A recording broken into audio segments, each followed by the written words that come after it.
Hey everyone, it's Timothy Douglas at Seymour Adventure Travel, and I am here again with Let's Talk Travel. And last week we talked about cruising and why you would want to do cruising, and in that we covered a few different topics that are the appeal of cruising, where you unpack once, you have multiple destinations, you have so many standard inclusions that it really does make a great value. And so those are reasons that people sometimes will choose cruising as their go-to vacation. And there's a variety of cruise lines and ships out there, and sometimes people think that, oh, they're just a certain type of thing. They have the image of the love boat from the Princess cruise ships and that scenario. But there is an enormous variety of different cruise lines and cruise ships. And so it can actually make it a little bit difficult to make a choice as to which cruise you may want to take and which cruise line you may want to choose when you are taking your cruise. And so today's topic is just to kind of address some of the questions that maybe you need to ask, and even ask a travel advisor as to what you would want to do and how you would want to structure your vacation, to structure your adventure on the seas. Now, the first concern, and I think it's one of the most obvious concerns, is your budget.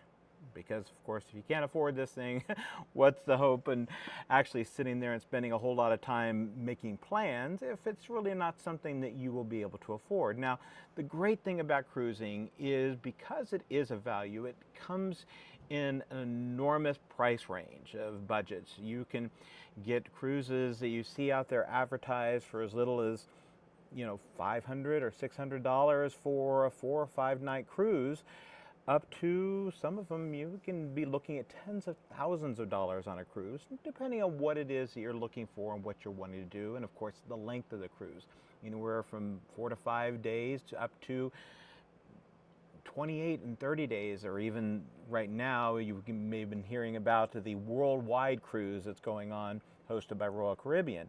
So there is an enormous price range that you could be looking at, and so that's what consideration you'd be looking. But while that is sort of an obvious point, another thing that people don't think about when they're thinking about budget is what is included. You'll see these advertised prices out there and you're thinking, wow, that's a really cheap vacation. It is a pretty inexpensive vacation, but when you're talking about cruises, not all cruise lines will advertise the full price that you're looking at. They won't necessarily have the port fees or the taxes included in that price. Additionally, there's gratuities that will be tacked on. Some cruise lines, they will actually have all of that in their upfront pricing, and you'll see that, and you'll know exactly what you're going to be paying per person or per cabin, depending on the cruise line and how they advertise those. Additionally, though, when you're thinking about the budget and prices, think about what is included. There's a lot of cruise lines out there that when you're getting on board and you're looking at what is free to drink, well, it would be this little fruit flavored drink that's out of a machine, or water or tea or basic coffee. But if you want a specialty coffee, if you want soda, if you want any kind of alcoholic beverage or some sort of fruit smoothie or something of that nature, those are going to be additional fees. Now, there are packages that you can purchase to help offset that cost, or to basically have it where it's all included, but those add prices to what you're looking at, to your budget. And so sometimes the better deal may be a cruise that is including a lot of those things that you would otherwise be paying extra.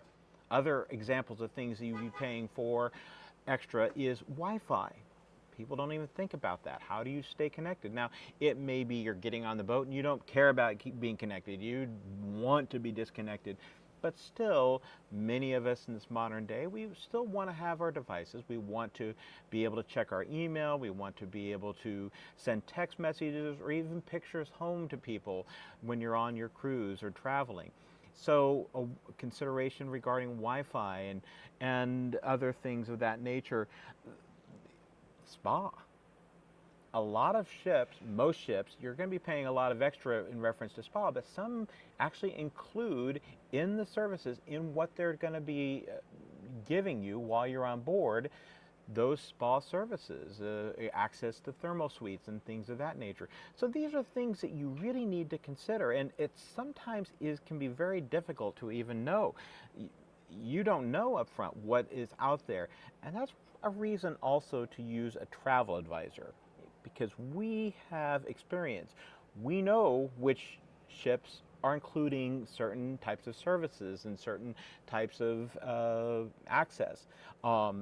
We also are aware of pretty much what it's going to cost to add on those things on the other ships that are not necessarily including all these other things, such as restaurants. Many times you'll see several restaurants on board that are going to be extra fees. We, as your travel agent, can actually talk you through that, so that way you can be doing more of an equal comparison depending on what it is that you want and your expectations when you're on the cruise ship. The second concern that oftentimes people don't think about is, what is your preferred style when you're vacationing? Are you the type of person that your idea of vacation is to sit on the beach with a frozen cocktail in your hand and just relax, chill for hours on end? Or are you more the type that you want to get up and do things and adventure and go see places and get out there? Those are considerations, and depending on the cruise, depending on the cruise ship, depending on the cruise line, it could really make a difference. Also, it may be that you're high on entertainment. You want the shows, the flashy things that are going on out there, or it may be that you're more of just a thinking type person. You value education and cultural experiences higher. That would actually make a difference on which cruise itinerary you want to take, or even which cruise line you would take in consideration. And also, are you traveling with your family, so you have little ones, or is it just a couples and you are there and you don't really want to have children around? Those are options that are available to you. Sometimes people say, well, this ship has an adult-only section and that's where we go. Trust me, I've heard more than one story about these adult-only sections being invaded with children. And so those are just things that you need to be aware of. And again, as your travel agent, I can talk you through things that we hear and that we know about the different cruise lines and the type of culture that they carry, so that way it fits best what you would like to see for your vacation, what you would want to experience. And the last point is destination. Now, most people, when they think about cruising, they're thinking two different major places: the Caribbean, included in there oftentimes the Bahamas, and Pacific Coast, Mexico. But the reality is cruising is so much more today. There are river cruises in Europe. You can cruise the Mediterranean, and even in the Mediterranean, you can do something that would be Greek Isles, or you can do Spain and Italy. These are all the different things. There's multiple places. You can go to Asia, you can go South Pacific, you can Antarctica and Alaska. These are all destinations that are now available through cruising. And wherever you think you might want to go, more than likely there's a cruise that can fill that. And again, as your travel agent, I can help guide you through that based upon where you want to go and what you want to do and what you want to see. We can guide you through this process. But these are just considerations that you really do want to think about, not only before a cruise, but any vacation. Because you're spending your hard-earned money, you want to make the most of that. And the other thing that you can do, you can call us. I'm right here. I love to help people turn their vacation dreams into an actual adventure where they're out there and doing what they're wanting to do. So give us a call, because remember, folks, nothing adventured, nothing gained.